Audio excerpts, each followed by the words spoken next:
Hi, everyone. My name is Don Mangiarelli. I'm here today with Guy Kawasaki, and I don't think Guy needs much of an introduction.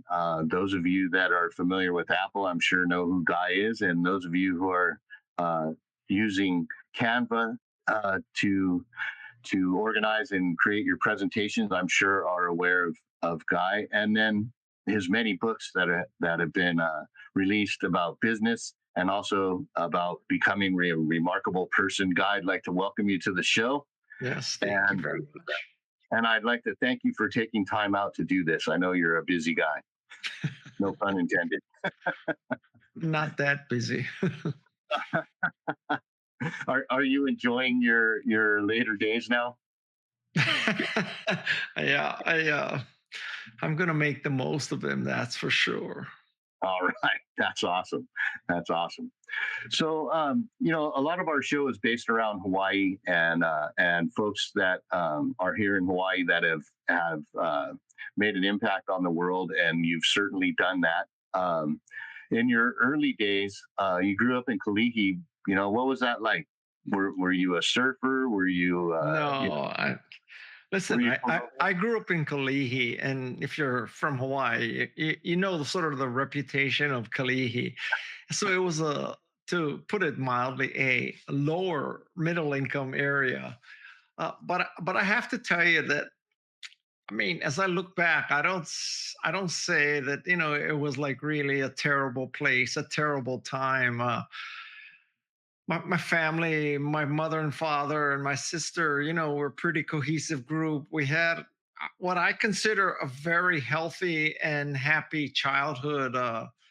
Maybe I wasn't raised in Mar-a-Lago or Long Island, but I wasn't traumatized by my youth. And I went to Kalihi Elementary School, and a teacher there named Trudy Akau, AKAU. And man, if any of her relatives or grandchildren or anything are listening to this, I owe a lot to Trudy Akau because she convinced my parents to take me out of the public school system and put me into a college prep school so that I could go to college. And thank you, God, my family, my parents listened to her, made that sacrifice. So I went to Iolani, and from Iolani, I went to Stanford, and that changed the arc of my life. And that's awesome. That's truly awesome. And that leads into my next question was Iolani and what impact did your education at Iolani play in your later life? Well, I would say, it, it was the turning point. I mean, I can't tell you that if I went to Kali Elementary and then I went to who would it have been? Washington. No, wouldn't have been. I don't even know the name of the intermediate school. And then I would have gone to Farrington, and I Yeah, think the yeah. arc of my life would have been very different. I would agree with that. I would agree with that.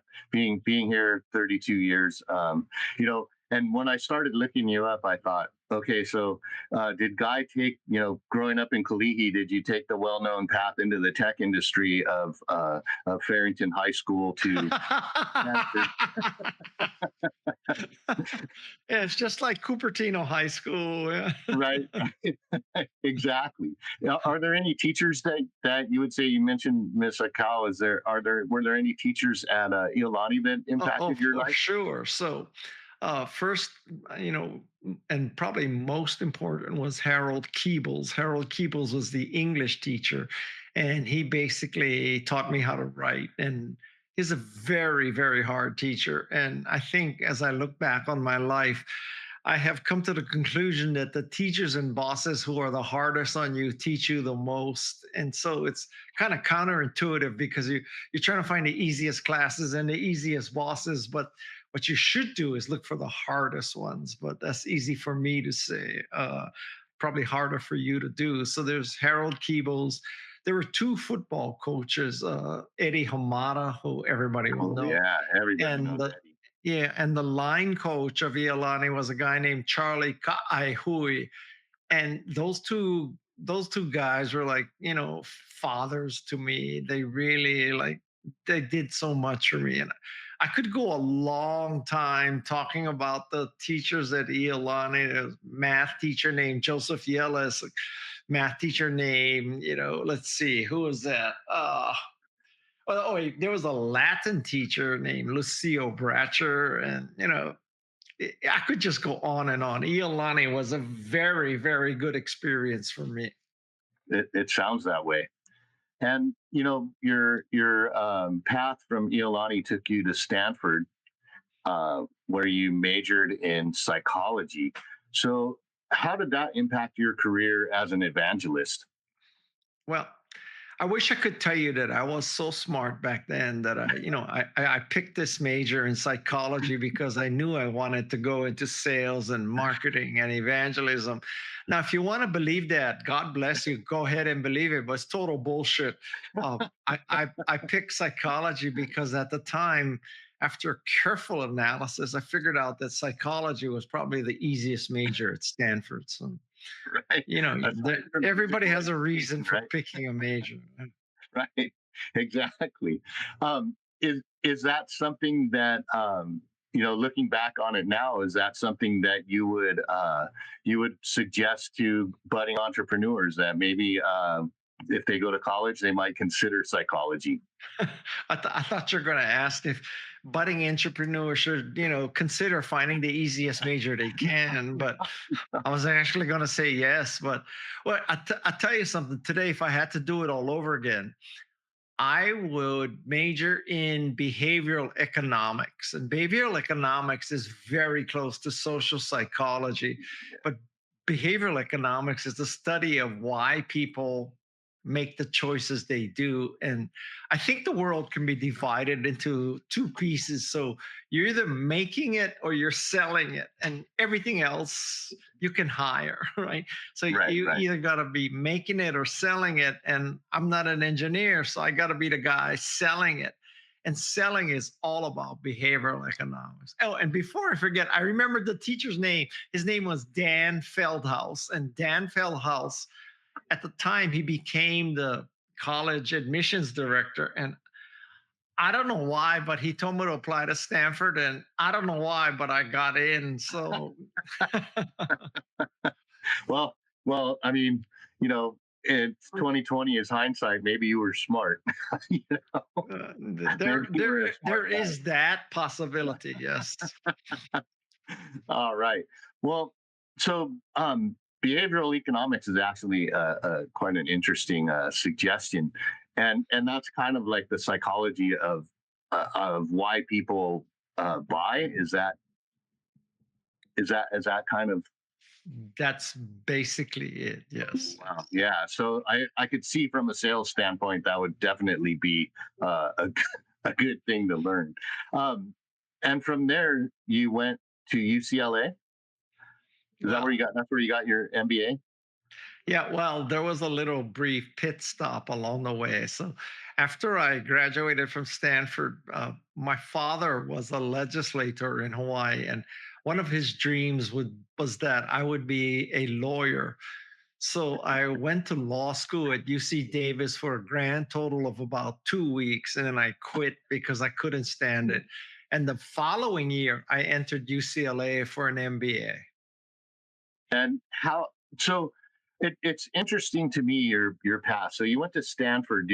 Is that where you did you come in contact with anybody that you ended up working with there, Oh, or yeah. I mean, I how did am that? living proof of the power of nepotism because my roommate and best friend at Stanford was a guy named Mike Boych. And Mike Boych, after he graduated from Stanford, he got an MBA from Harvard, and then he went to work for Hewlett Packard. And from Hewlett Packard, he was recruited to the Macintosh division of Apple.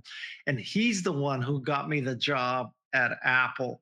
So if you looked at my background in terms of academic or work experience, there's no freaking way that Apple should have hired me. It was purely 100% nepotism.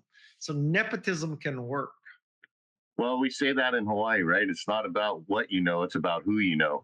Well, I would take it even further that it's not what you know, It's not even who you know, it's who knows you. Oh, That's the key. there you go. Wow, I like that. Okay, and for a while you were doing jewelry sales. I read. Is that true? That's true.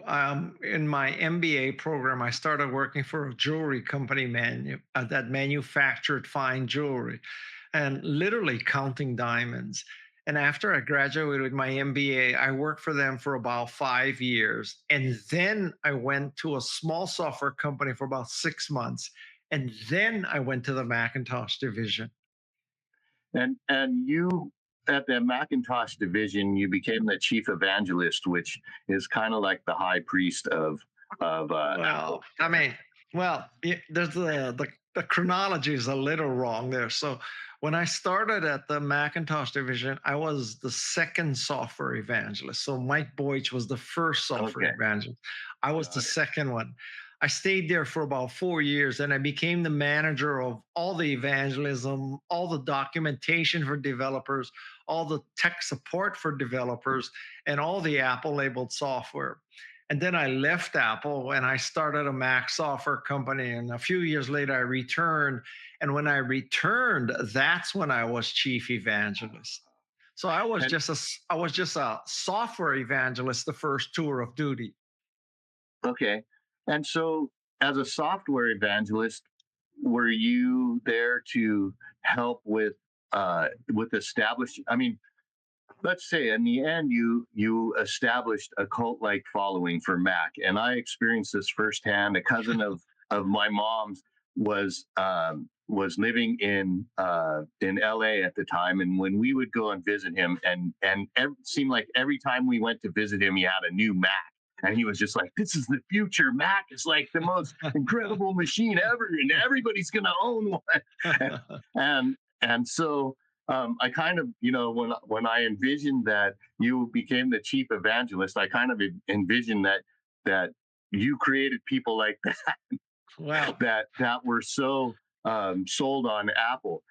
Is that um, is that how you started out, or was well, that your I intention?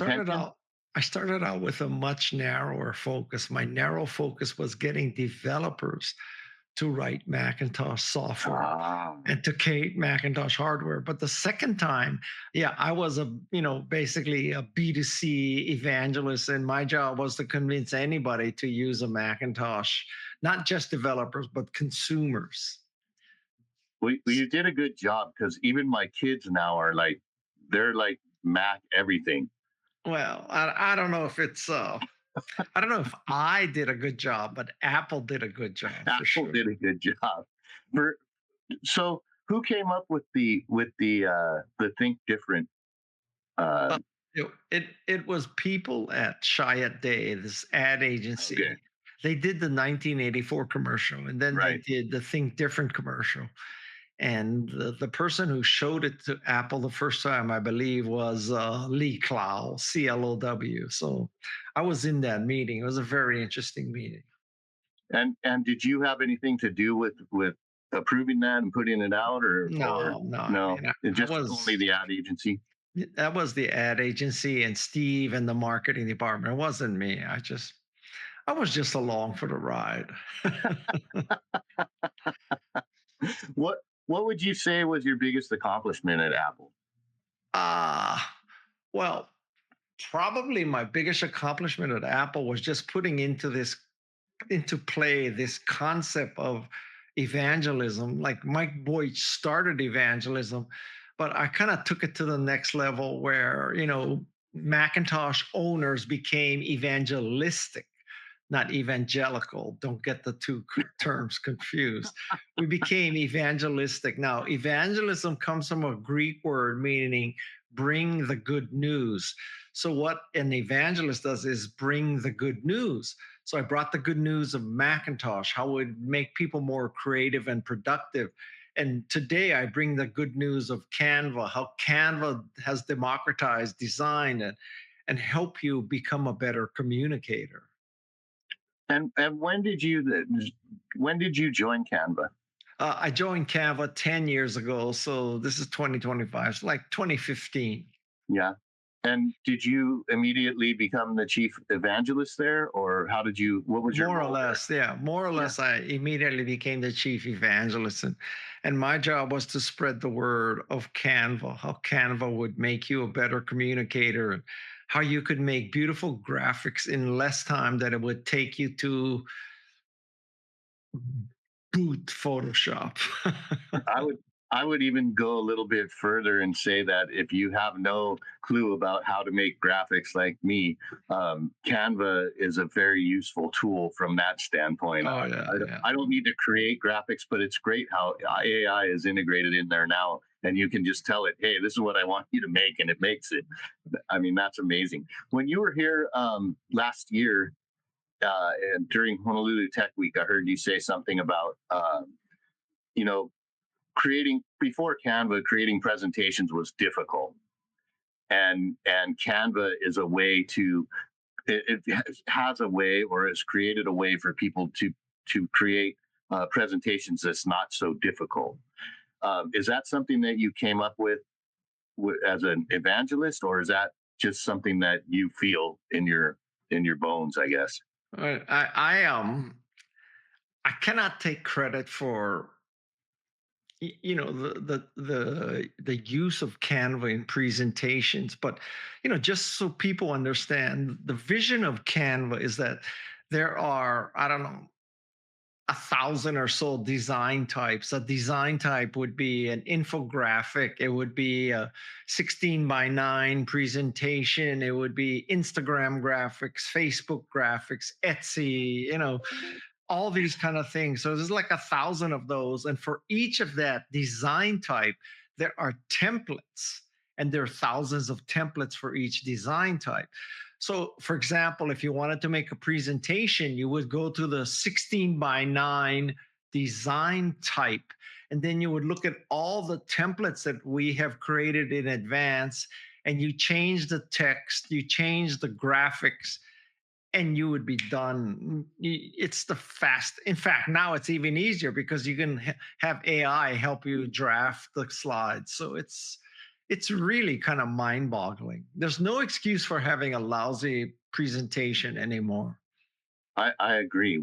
I think one of the biggest things I learned from you in that presentation was that you should only have one sentence on your presentation on each slide, and it should be 30 point so people can read it. And that you don't want to have a whole bunch of text on the page because No. people will be reading that instead of listening to you. And Yeah. yeah, that's my presentations since I started stopped struggling with PowerPoint and started using Canva and then employed that have, Well, have and just so yeah, people understand, because they may be listening to this and thinking, well, yeah, I would love to use Canva to make my presentations, but our company has standardized on PowerPoint, or I have right, to give people a PowerPoint file.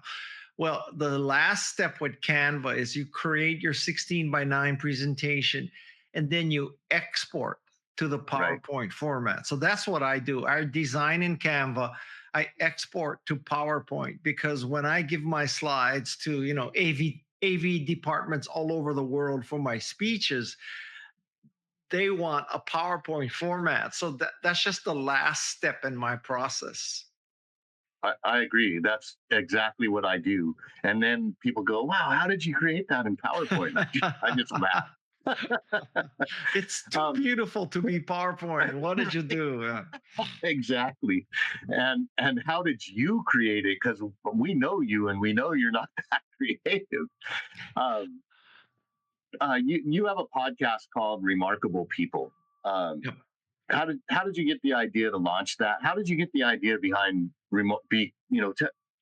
helping people Well, become remarkable? there's two stories behind that. So, story number one is that I had just come out with a book called Wise Guy. So, I was going all over the country doing interviews with podcasters for Wise Guy. And I got into these conversations with these podcasters, and I said, explain podcasting to me. Like, how do you make money? And they said, well, we sell ads. We sell one ad at the beginning, one in the middle, one at the end. And I said, well, how much do you get for those ads? He said, well, we get 25,000 for the first ad, 15,000 for the second ad, and 10,000 for the last ad. So, I'm not technical, but I can add 25, 15, and 10 and get 50. And then I can multiply 50 by 52 and get $2.5 million. And I'm thinking to myself, God, you're such a dumbass. Why are you writing books when you can just do a podcast? So that's the day I decided to start doing a podcast. But now that's story number one. Story number two is I also figured out that that's not such a palatable story to tell everybody. So I tell people that I figured out that because of my work with Macintosh and Canva, I have access to a lot of remarkable people like Jane Goodall, Neil deGrasse Tyson, Margaret Atwood,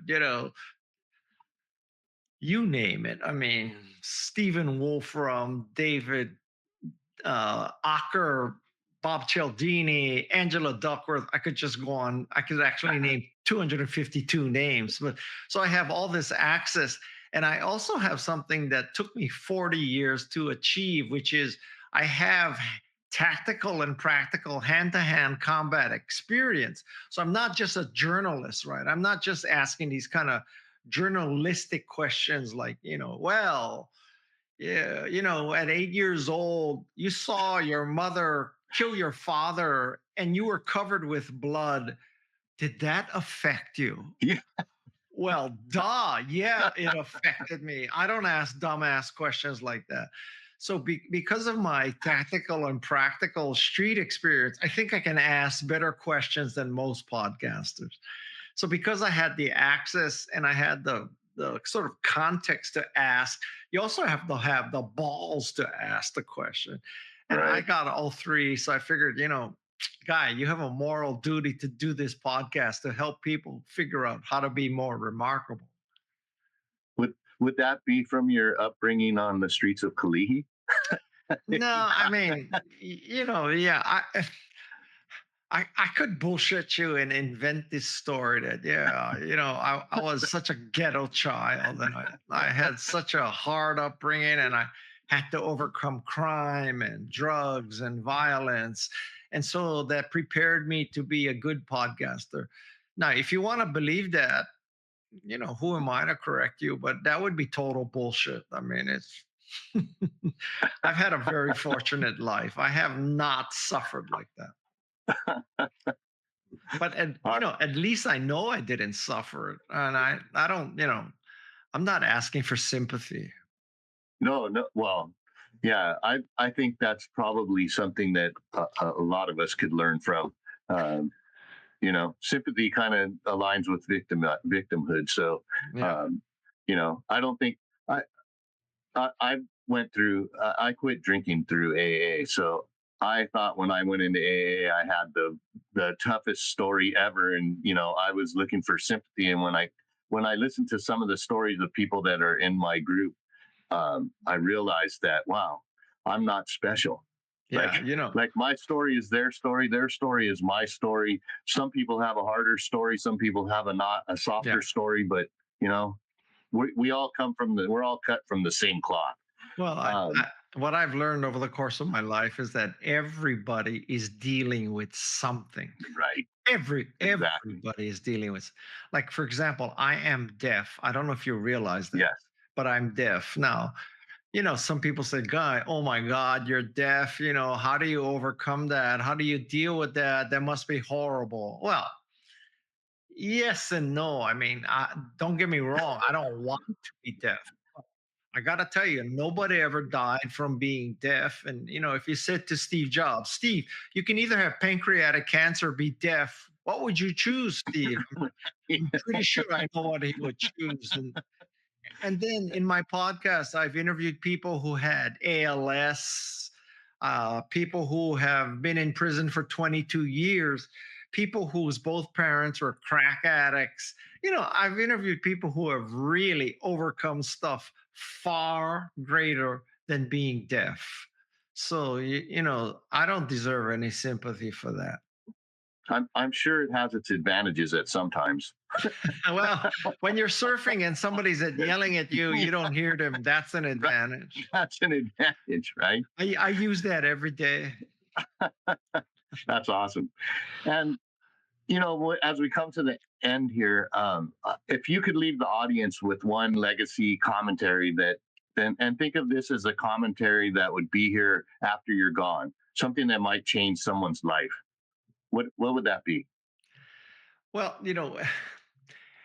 at the end of my life, which is coming up, at the end of my life, I hope people say that I empowered them, that I empowered them with my writing, my speaking, my interviews, my investing, my advising, my speeches. So I want to be remembered as a person who empowered people to be remarkable and to change the world. That's, I mean, it's not because I gave a bigger building or there's a stadium or street named after me.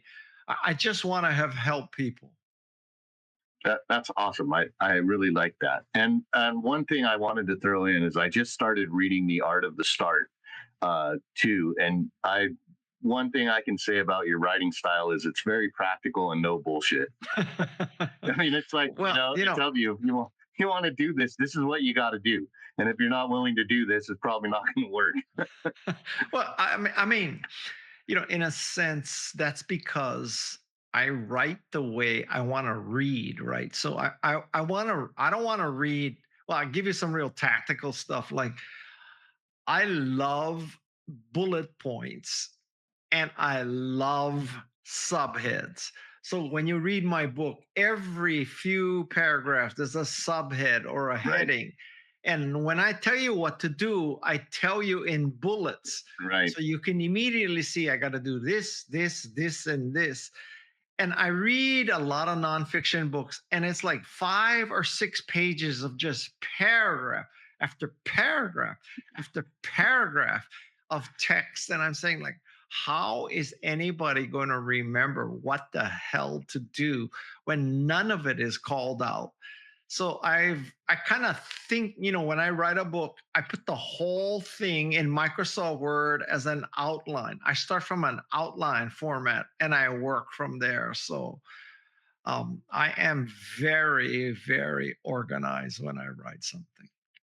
I will say when I read your stuff, I have a highlighter with me for the bullet points. And that helps me to like kind of as I'm outlining. That helps me help the fact that you put it in bullet points in the middle of the page helps a lot too. Yeah, well, I Um, mean, after you've read about one of my chapters, you understand. Oh, bullet points, something important is coming, right? yeah, right, exactly. Yeah. And the last thing I want to get from you is how can people connect with you? What's the best way for people to connect with you? Well, I would say that truly the best way is email, which is Guy Kawasaki at Gmail. If you want to see what I'm, really excited about or really passionate about, you should probably look at my LinkedIn postings. I I I don't do very much anymore on Facebook and Twitter and even Threads and Instagram. You might imagine that I am not exactly politically connected with the current administration. So I just, there's a lot of billionaires in Silicon Valley who have taken a position that I don't agree with. So I'm not exactly trying to make Mark Zuckerberg any richer. And so Yeah, I I, get that. it's not that I can affect him at all, but I gotta tell you, when I see him on his electric foil in Hawaii, I just want to throw up. I mean, I want to freaking throw up.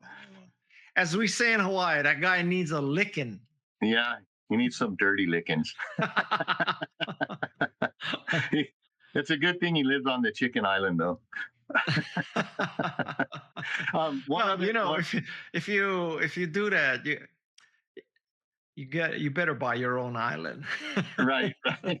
Well, he owns a big chunk of it. So the other thing I was going to mention is Well, because he it wouldn't came in last long in Kalihi Valley, I'll tell you right, right. I don't think you would last long anywhere over here, especially like Waianae or Nanakuli. that. Um, I because the email just came in, you can also connect with Guy on Substack and get his thoughts every day, which I will say I don't always agree with what you say, but I always read what you say because um, I believe that what you write has value Well, for me. if we agreed on everything, one of us is not necessary. That's true. That's true. And well, one of us is not thinking, right? That's right. That's right. That's right. I so appreciate you taking time out to Oh, be my on here with pleasure. me. All right. And I hope to see you at this year's Honolulu Tech Week. I know it's going to be a big thing, and I know that you When were a is part it? of it. It's going to be in September. I'll Uh, send you an email about it. I'm actually going to have Michael Bennett on the show to talk about it a couple of times. when you talk to Michael Bennett, tell him he owes me a surfboard. I will mention that, and then Please do. I'm going to ask Please him to tell do. me the story He behind that. he thinks I forgot. I haven't forgotten. I never forget something like that. All right, guy. Thank you so much for taking All time out of your right. schedule to be here. Bye Aloha. bye. All right. Bye. Take care. Bye bye. All right. Thank you.